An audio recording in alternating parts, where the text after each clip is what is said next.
Préférence en anglais si c'est OK pour toi, ouais. Après, Ok, juste pour l'enregistrement justement et le streaming. ok, ça marche. Léa, tu me dis top quand c'est parti? Alors, je vérifie juste qu'on est bien en train de streamer. Twitch.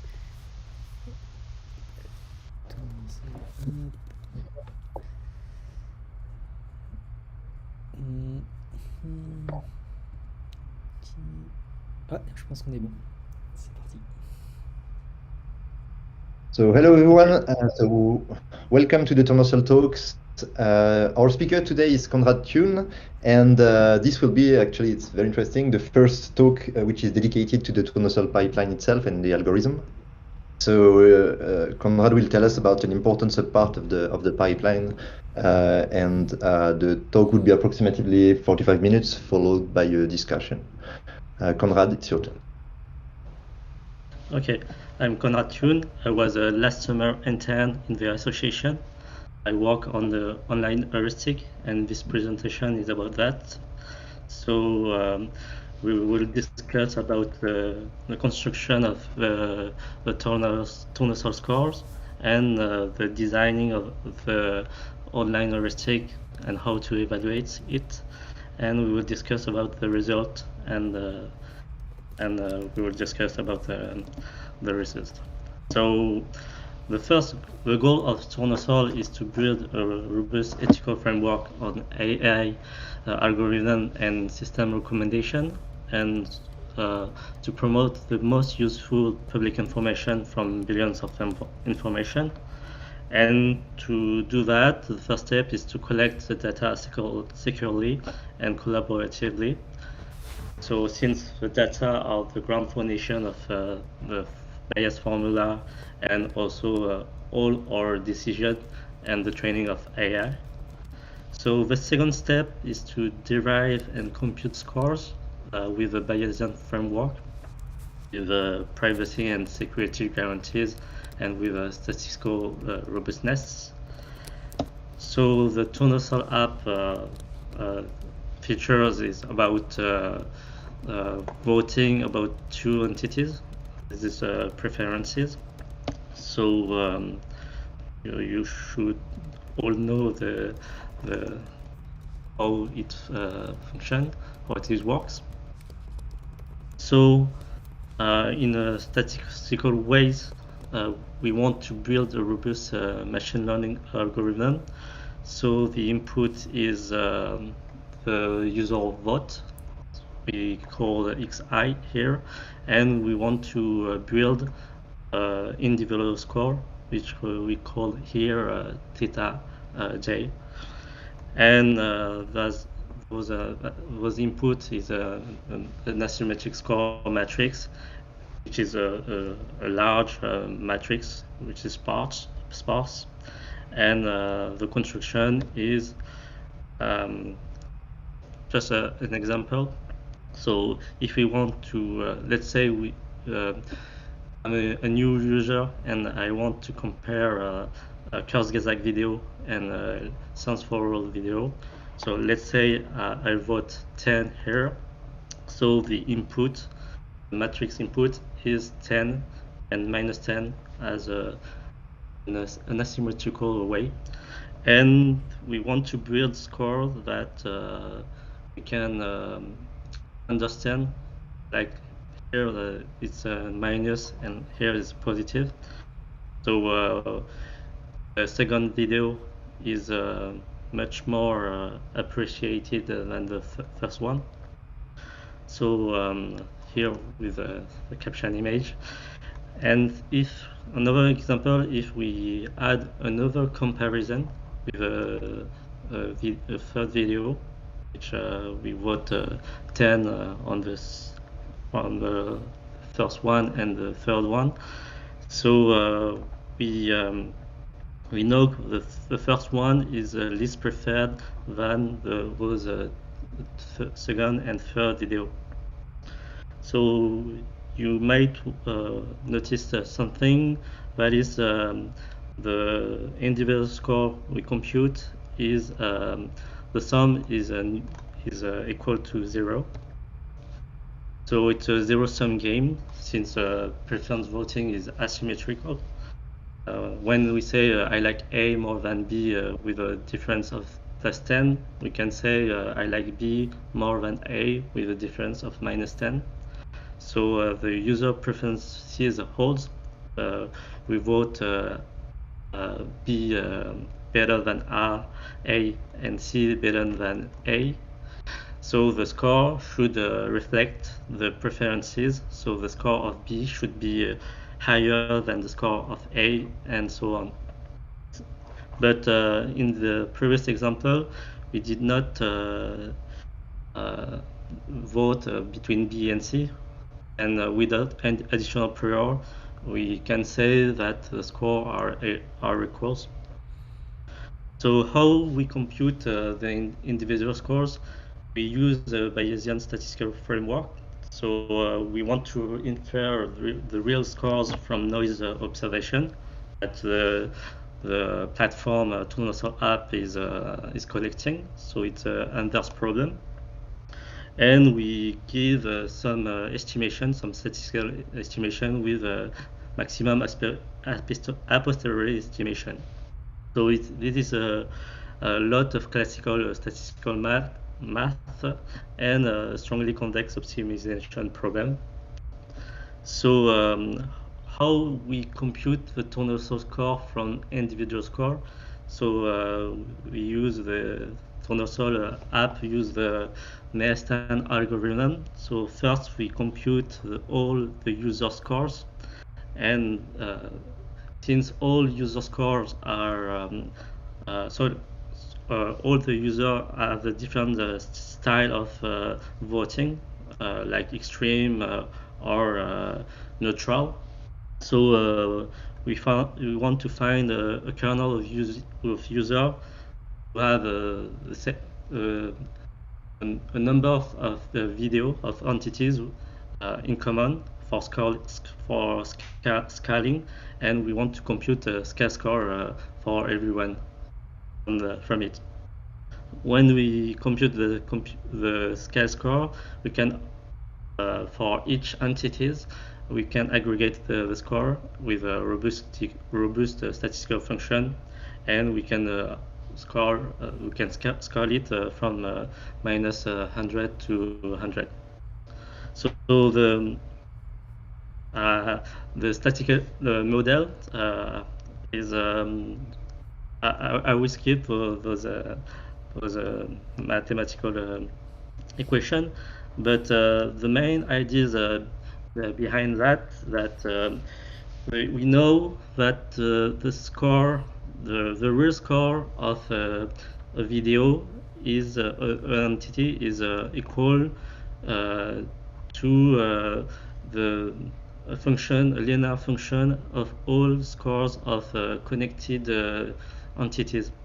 So we have this equation 2, which is a linear equation, and we have that for all the entities. So we have a multiple linear system, so we can write it in a matrix form, like K dot the real score equals L, which is a vector, and to compute the real score, we have to inverse the matrix K. So that is the ML foundation of Tournesol, and my goal of the last summer internship was to build a heuristic instead of computing the inverse of K. So for the online heuristic, we start again from the equation 2, and it is a first order condition of a maximizing program, convex program. So the issue about that simultaneous system, linear system, is it is too complex to compute all the real score of all all connected entities, and for online heuristic, we want to only update the entities of the video of the entity A and the entity of B. So here, instead of instead of computing the inverse of K, we want to compute that formula for two entities, which are A and B, and to do so, we use proxies for estimating unknown quantities. So, Sorry, Conrad. Yes. If I may ask, could you quickly recall the different notations, because there are a lot and I'm not sure to understand all of them? Yeah. Theta is the real score, the estimate score we compute with H and this for heuristic, T for the time. So at quantities we compute with a sum on all the pair A and B that is connected to A, and there is AB is a function of the notation, is the string length, and it just if we vote 10, it is like just a function of 10, and so the main idea here is to compute at step T the quantities about the step T minus 1, and that is given by either Mehestan or either the previous step of the heuristic.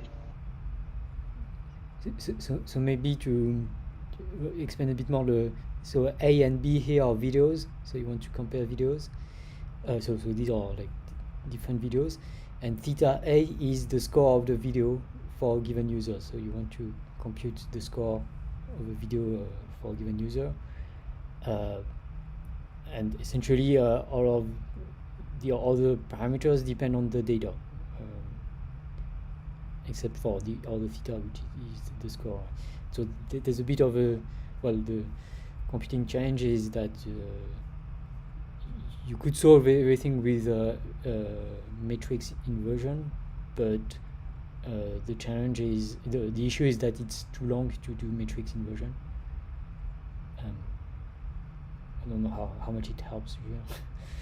Okay, it helps. Thank you. And so just the H/M is for, like, it depends if you take the heuristic or the result of Mehestan. That's what. Yes. Okay. Thank you. And sorry, just a quick follow-up question on that. Where do the K sub AB come from? Are they computed from the data, or are they just a parameter of the heuristic? And if so, how do you choose them? Why don't you pick them to be the same for all pairs AB? The KAB is computed from data. The only constant constant is alpha prior, which is at the time was 100, over 100, I think. Yeah, and now it's equal to 1. It's a alpha prior. Okay. Is like a prior. It is like it depends on how noisy the data is. And like, it turns out that people are very noisy when they provide comparisons, meaning that they can say that A is better than B, B is better than C, and C is better than A. And so the regularizer sort of like tries to not overfit the data. I see, thanks. Any other question about the formula? If I may, because it's I see that then you will tell us how do you solve this. But for the choice of alpha, So I understand that the more noisier your data, the higher alpha you want in some sense, but so it's purely empirically for the moment that you said it? Yeah, it's empirically now. Before it was not very empirical, but and it's recently that we've updated the value of alpha thanks to Adrian's Okay. work. Because in some sense, if you change alpha, it will change what you want to compute. So the answer, of course, and I don't know. It's just because on my research, I often have this kind of problem where I have such parameters that will depend on the level of noise, and you have methods to estimate them from the data also. So which is usually complicated, but it's possible. So that's why I was asking. So what's nice with Tournesol is that you really see the real-world impact of a bad hyperparameter. In this case, Aidan complained a lot. Because essentially when you have a small alpha, then a video, as soon as you weight it, if you slightly overrated it in one comparison, then it gets quickly at the top of your ranking. And yeah, that's not great. So it was too low initially. Now we've increased it. Okay, thank you. So on the heuristic, let's say I compare A and B on a new comparison. So I compute the first step A and B with that formula, and we apply two steps, which are two steps in this work. And the second step, we compute the same formula with the neighbor of the previous set. So all the entity which are connected to A and B in that case. So the choice for the proxy is we want to compute the heuristic from for A and B from the previous state, and all the previous score should hold the previous information and should be closer of the newer state. So for the choice of the proxy, we chose the previous score, which are the score from Mehestan or the score from the heuristic, and how close we are from the new score. So we have the previous example where we had the 1/2, minus 1/2, and 1/2. So when we add a new comparison, the two previous score is mostly approximately near from the newer score. So this is a Mehestan score, and that also. And if we pick minus 1/2, it's approximately near than 0.88, minus 0.98. So another example, if we do a circular preferences, so we chain vote n minus 1 votes. So we one another. Let's say we have A and B. I vote 10 on B. I vote 10 on C from B, etc. And in that case, the previous score from Mehestan ranks into the real number. So like minus 11, minus 9, and so on to 11, which for the asymmetrical reason. And when we close the loop, we vote the last one with the first one. We should have all the reverse score to 0, since it's a circular preferences. So the heuristic implementation, it is coded into after specification into a specific class in Python. So you can check the branch, the code branch about that. So how do we evaluate our online heuristic? So we derive. Yes. Maybe before you go into this, I just have a question. Maybe not only for you, but maybe for the others. Have you done like a literature review on trying to search if there are other papers that try to do this kind of update, like you have new data, you just do a quick heuristic update with like coordinate descent typically? And yeah, do you know if this problem has been studied before, and or does anyone know?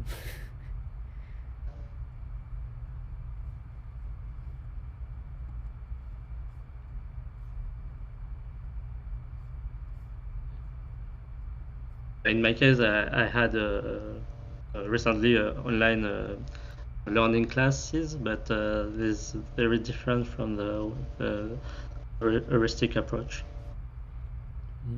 Since at each step on online learning, we know the real value, Okay. and we in Tournesol we don't want to compute the Mehestan value, so we don't have a cumulative regret. Okay. And nobody But else. not much about. Like Julien or Thibault, like you've never have you ever seen anything like this? So it's I don't have any specific paper in mind, but I think there is, in some ways, the whole literature on stochastic gradient descent, I think is very closely related to that, because it's like you have, you're trying to minimize a function online, and you get online observations, and you try to set up a iterative algorithm that will converge to the true minimum of the problem.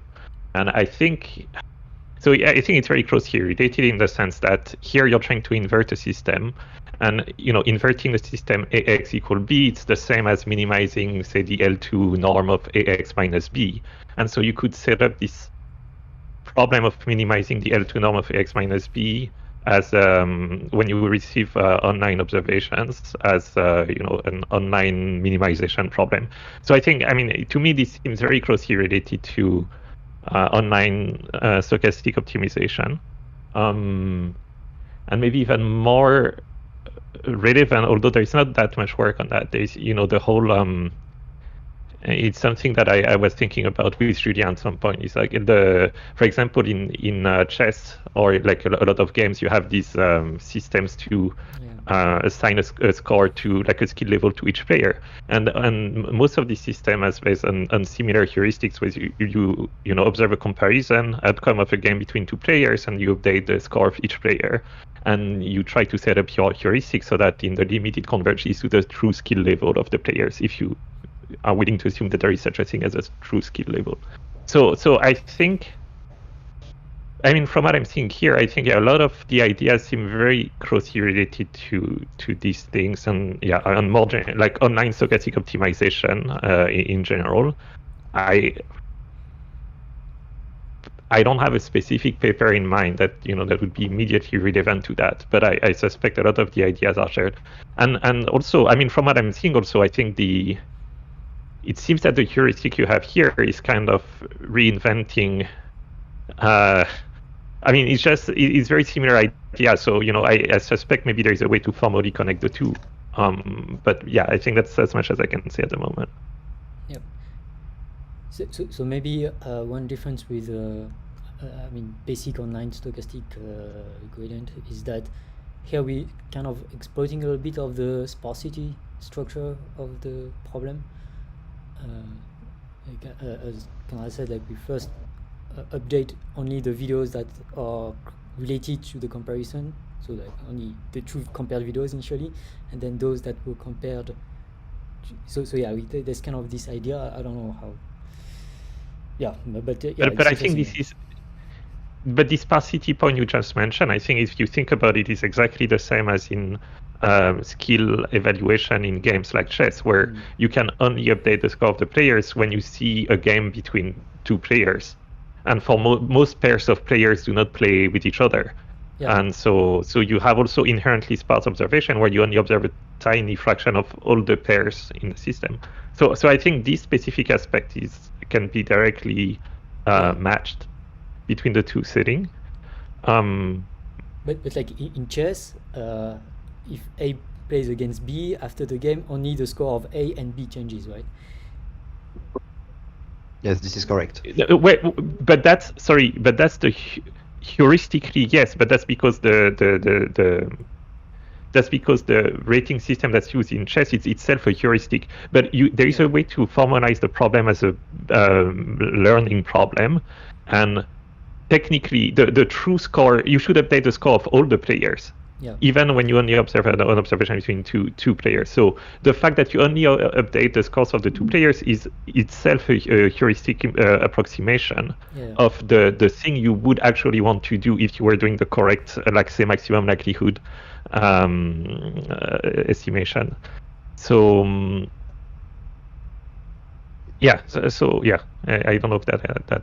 I guess the Elo rating is really a heuristic, and actually what Thibaut said is something that comes from his idea that you can have this interpretation, and it has never been expressed clearly to the best of our knowledge. But yeah, we can see this as an alternative. I agree. Good. Conrad, you can carry on. Okay, so how do we measure the quality of a heuristic? So a heuristic is an approximate computational way of computing a Mehestan score. So we want to measure the bias of the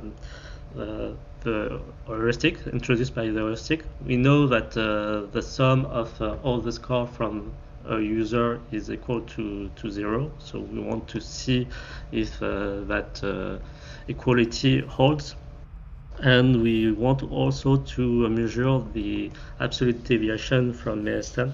So we just sum all the deviation, and we want to compute it faster than the matrix inversion. So we want to measure the speed of the heuristic. So for a simple case, like from ex nihilo, we have a new contributor who has chosen B from A with a score of S. So the heuristic don't introduce any bias in that simple case, but depending on the S value, we can show that there is a gap between the real score from Mehestan and the heuristic score, which may introduce more deviation from the Tournesol score in the final output of the pipeline. So we want also to measure how the heuristic is doing after a Mehestan run. So we have the Mehestan scores. In that case, we compute the Mehestan score of A and B, and we add a new comparison online with a C, which we should see than B with a score of S prime, and we can show that it introduces a bias from -1 to 1, depending on S prime value, and also there is sometimes some gap between the real score of A, B, C from Mehestan. So to modeling more complex cases, we use Django test framework as a leverage.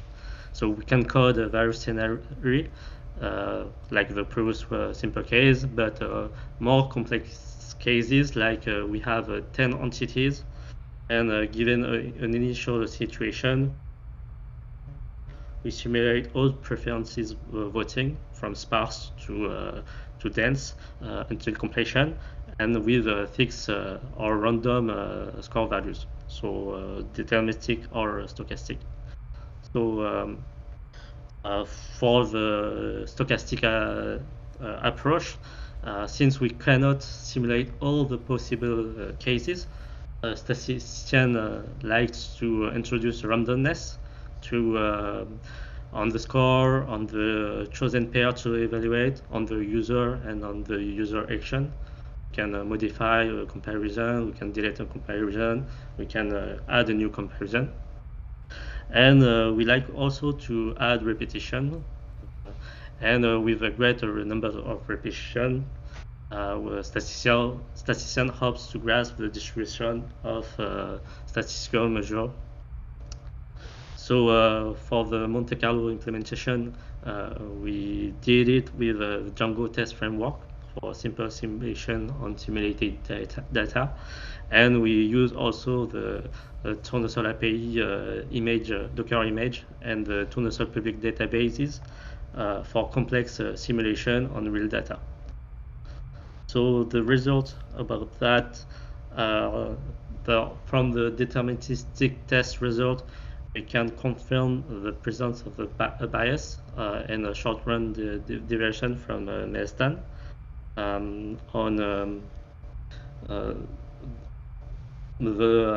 with a small number of action of comparison. There is a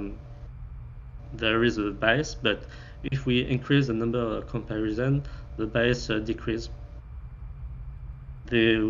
So we have the convergence of a heuristic empirically if all the preferences are. So for the stochastic test, we use this free user profile. For the notation, for the rating from -10 to 10, and we use this a uniform distribution, a Gaussian distribution, and an extreme notation, which is someone who is most likely to vote -10 or 10 with high probabilities. So for the stochastic test result, from 20 entities, we draw 10 more comparison about entities, and we took a uniform approach. So in that case, we can show the distribution of the mean is 0. So in most cases we don't introduce a bias here, but for the deviation from Mehestan score is likely to be free in absolute values. So with a different user profile, we can show that is the main result holds, but the distribution is more concentrated around 0 here with a Gaussian distribution, and with an extreme distribution, the distribution have more is more distributed around -5 to 5. So the errors here are like in the Tournesol displayed scores, right?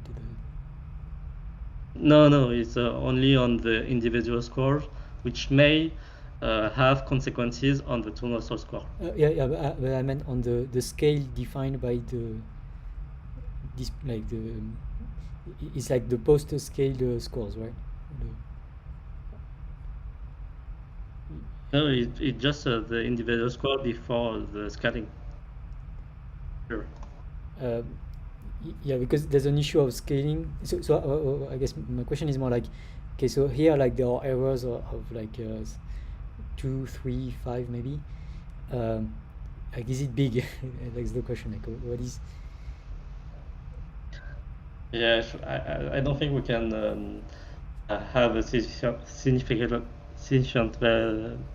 interpretation about that, but the main idea here behind it is that maybe some deviation that may have an impact on Tournesol score if the bias is on the same video at each time for each user. But it may be mitigated by the statistical construction of the statistical routine of median QR med. Okay. So if we increase the number of comparisons, so here we do 100 comparisons instead of 10, and we have the same result for the zero-sum bias, but for the deviation from Mehestan score, it's more more near than Mehestan score. So the results is that we have large differences when the rating are extreme. We are sensitive with the rating, and the gap narrows with the number of rating as the number of rating increases. So here the second result on the real data. So is a public database in October last year or October, and it is the gap between the Tournesol score from Mehestan and the Tournesol score from the online update simulation. So here we have Gaussian distribution with specificities in the end of the tail and the beginning. So there are two ideas here. The first is it is censored. Most videos have the same score at least. But the bad news is there's big gaps for a certain type of video who have a plus 60 and a minus 60. So real good video from Mehestan are hidden in our bad videos in the online heuristic. So we should investigate more on the tails, why the order is inverse, and one of a lead is to increase maybe the number of steps of the heuristic. But I did not have the time to do that at the end of the internship. And the other result is that the heuristic is computing in about half a second, which is good in a sense. Yeah, can you so I'm a bit surprised by how big the errors are here like the graph on the right is the error, right? Yeah. And so this is like on the output, the final output on the Tournesol scores. Yes. Which are between minus 100 and 100, right? Yes. So that's yeah, way too big of an error, right? But it is only one simulation on the uniform profile assumption. So it's one result, but that is not obviously the real situation. Yeah, I think yeah, I'm just thinking for the future implementation of this kind of thing. I think one thing that could be nice is like I'm thinking out loud. One thing that could be nice is to take the data set up to a certain point, and then run the heuristic for a week, or maybe not a week. Actually, technically, we only need to run the heuristic for 6 hours, and then we'll have a new update of the algorithm, right? I guess the question is like, if you look at the data set, you do Mehestan until a certain point for like all of the data before a certain timestamp. Then you do the heuristic for a certain period, and you compare to the value that you get with Mehestan if you did with everything. I think this would be a better measure of. It's still possible from the database to replay all the action within the 6-hour frame. Yeah. Yeah, maybe for the next intern. Yes. Cool. So on sorry, I had another question about the plot of the error. So here there is clearly a peak at -60 and +60. So what's so special about these numbers? Is there any interpretation of those peaks? I did look about the 60 peak and the -60 peak, but I didn't find a real common factor about what is at stake here. Okay.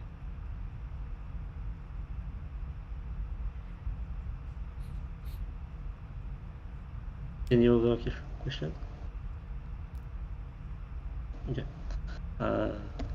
On the discuss part, we have many possibilities to refine the heuristic, and so to increase the number of steps or to replay within a frame of time all the action of all the user, and we can set up the inversion by ENSAE also and compare it with the heuristic, or to apply other convex optimization algorithm.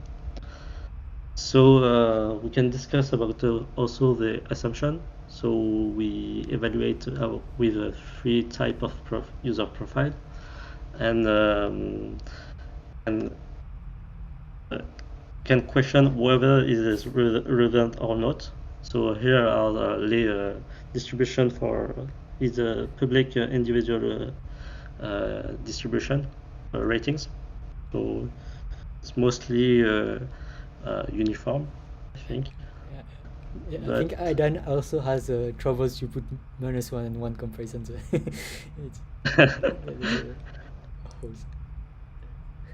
Yes, it is. Okay, and we can discuss also about which video, which entity are on the left and on the right. Is symmetric or asymmetric? So maybe. So here my distribution. I'm rather an extreme user profile. I put -10 and 10, and that's all. Thank you. Thanks a lot. So we already had a lot of questions, but any question is welcome.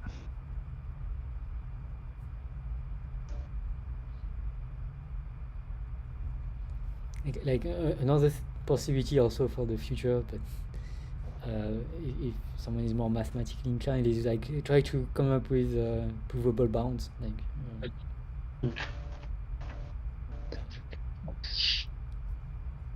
Can you elaborate on that? Like, what do you mean exactly? Well, typically, like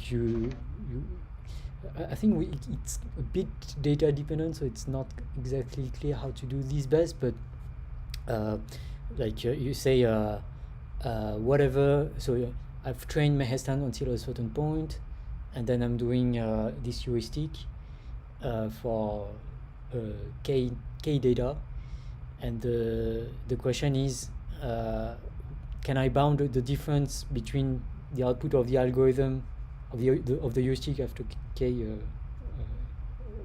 data points and the output of Mehestan? That would be interesting.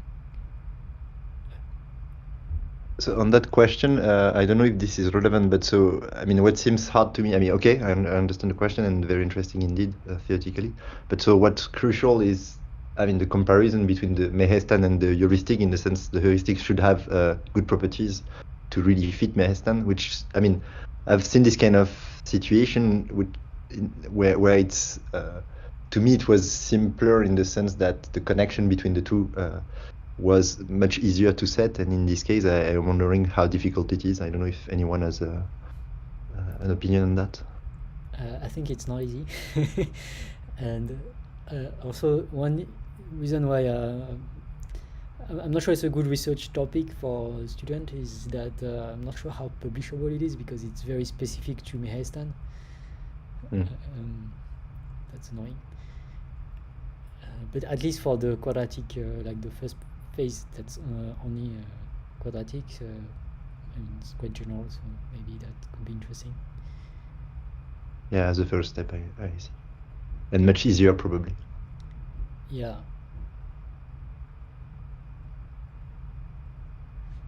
I have a question, because you mentioned complexity aspects, if I'm right, on your abstract, and I'm wondering. I mean, maybe I'm not sure it was exactly about that, but I'm wondering if you have if you can quantify the complexity of the heuristic in comparison with Mehestan, more in a more theoretical perspective.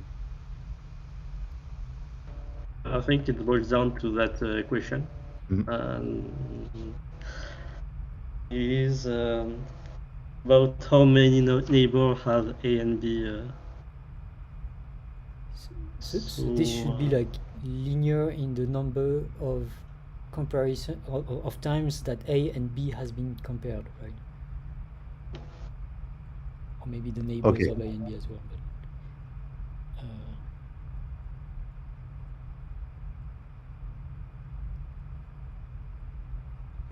so there's also a sparsity idea, right? Because if the matrix was full, then it would be n squared.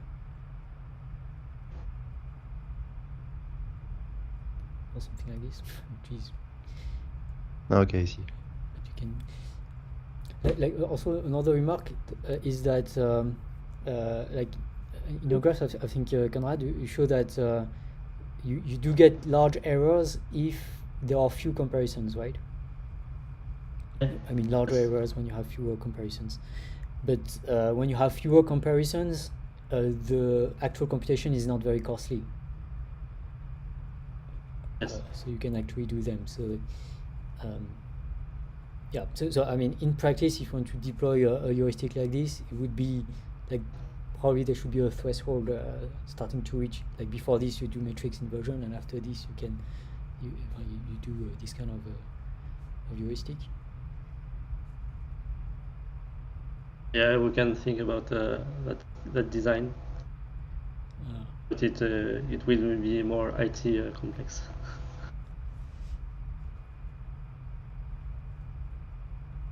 Yeah.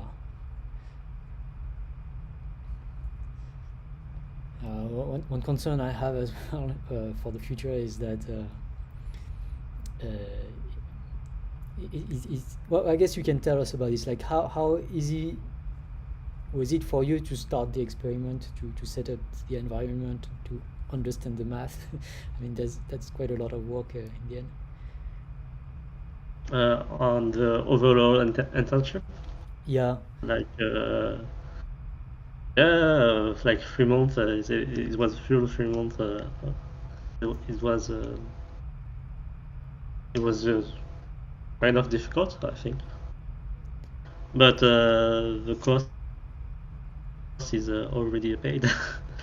So yeah, but I mean, like, if you want to get a new intern or a new master student or on this problem, like trying to finish your work, like, what can we expect reasonably, or how easy could it be for him or her to get started, to be able to contribute? And I think a 6-month internship is a good length.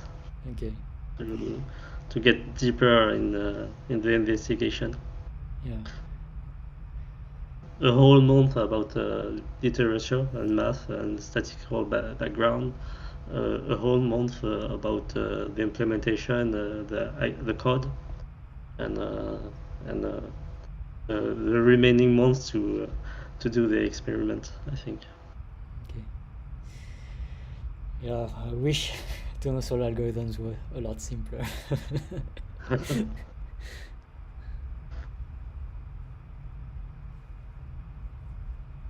I had one question about the computation of uncertainties. Because I think, if I remember correctly, your implementation also updates the uncertainty on video scores, right?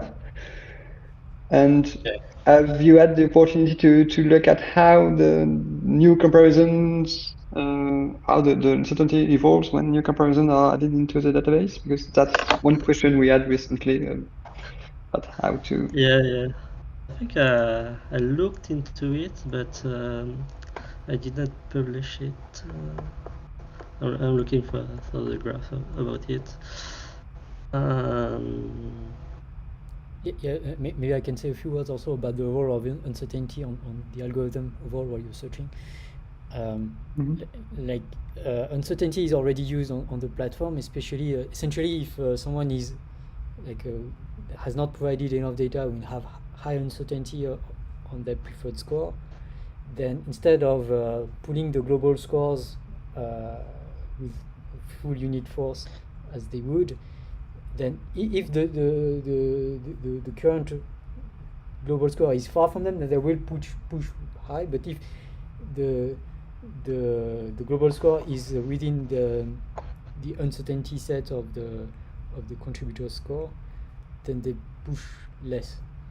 So like like uncertainty is an important part already of the algorithms. And so also one thing that we could do is we can add to this uncertainty the uncertainty that comes from the heuristic computation. Maybe this could also mitigate the errors on the global scores, at least if we take into account the uncertainties. In the end, the challenge is also to know whether the video is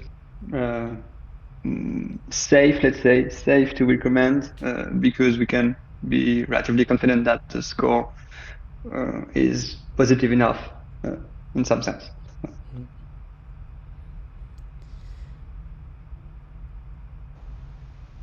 I did measure the uncertainties, the gap between the Mehestan uncertainties and the Heuristic uncertainties, but I did not graph it, so I don't have a pretty graph about it. It was a normal distribution. No, it was not a normal distribution since it was truncated at 0, but I think it was sort of a Laplace distribution, I think.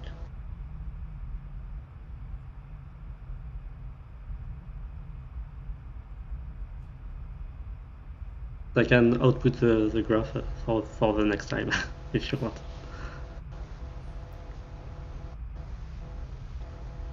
Cool.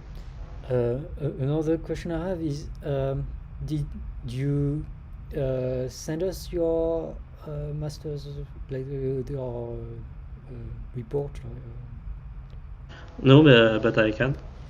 Would you be okay with us putting your memoir on the Tournesol website? I'm okay, but it's mostly in French. I mean, it's fine, I guess. Okay. Like non-French. I sent to you. Non-French speaking people will just put this into DeepL or whatever. Good luck with them. But at least like we can show that we are trying to solve this problem. It's just yes. I have a question, if it's okay. Yeah. So you talked about it in the beginning, but I'm about like if there's any other techniques in the literature about sparse matrix inversion, and I'm quite surprised that you did not mention like technique in like in physics, when you have to simulate physical systems, I think you encounter like those sparse matrix, and I don't know if there's not if there's any technique in this field that maybe use numerical techniques. So yeah, I don't know if I'm making any sense right now. I don't because you guys talked about technique in like machine learning field, but you did not mention any other techniques. So that's my question, I guess. Maybe could I ask if you have an example of a field in physics where you have encountered something like that? Because I have already seen some, and I would be curious.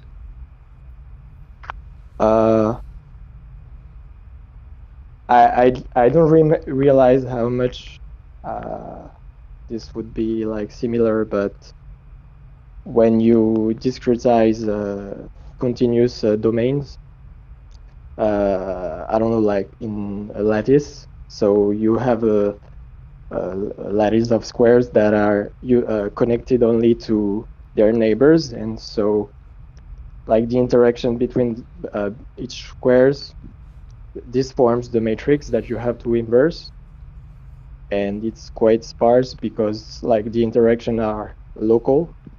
I don't know if I'm making sense. It's kind of For me, it makes sense. Yeah. Yep. And yeah. So I know that Adrien, or maybe you can talk about this, but tried at some point to have some sparse matrix inversion algorithm from SciPy or something like this.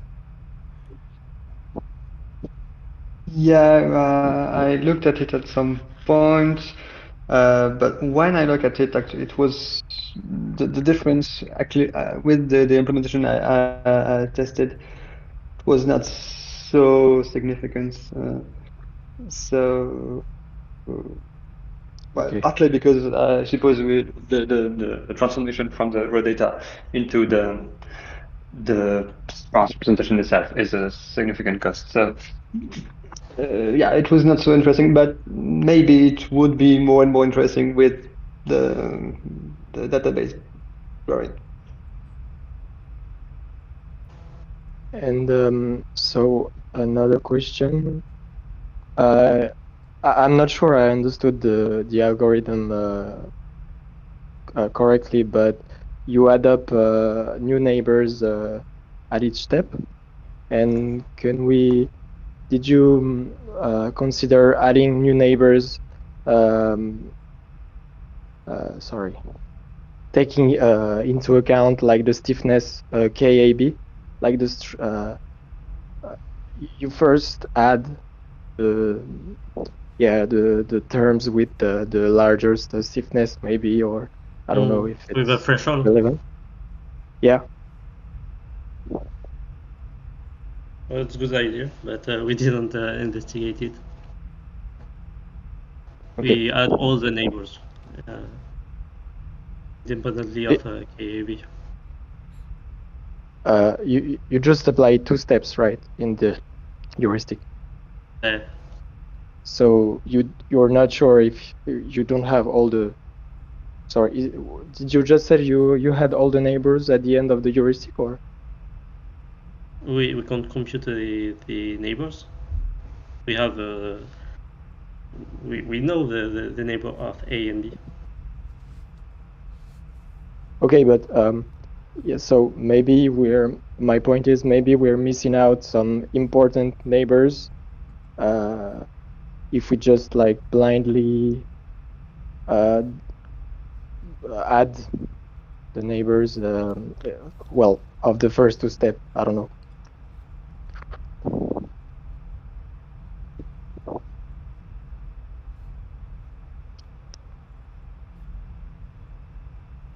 I was thinking you want to drop it to drop some neighbors on the values of K and B, or as random? Not drop, but to add on more. the contrary, maybe add Okay. yeah.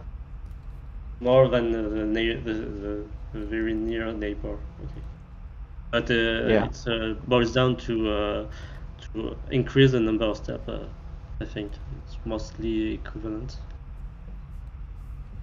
Okay.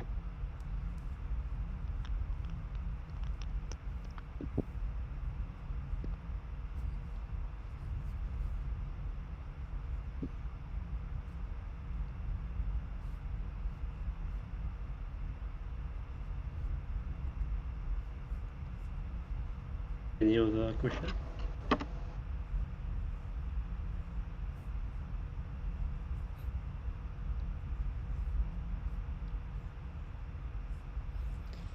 Good. So I guess this shows that there's still a lot of work to do, unfortunately.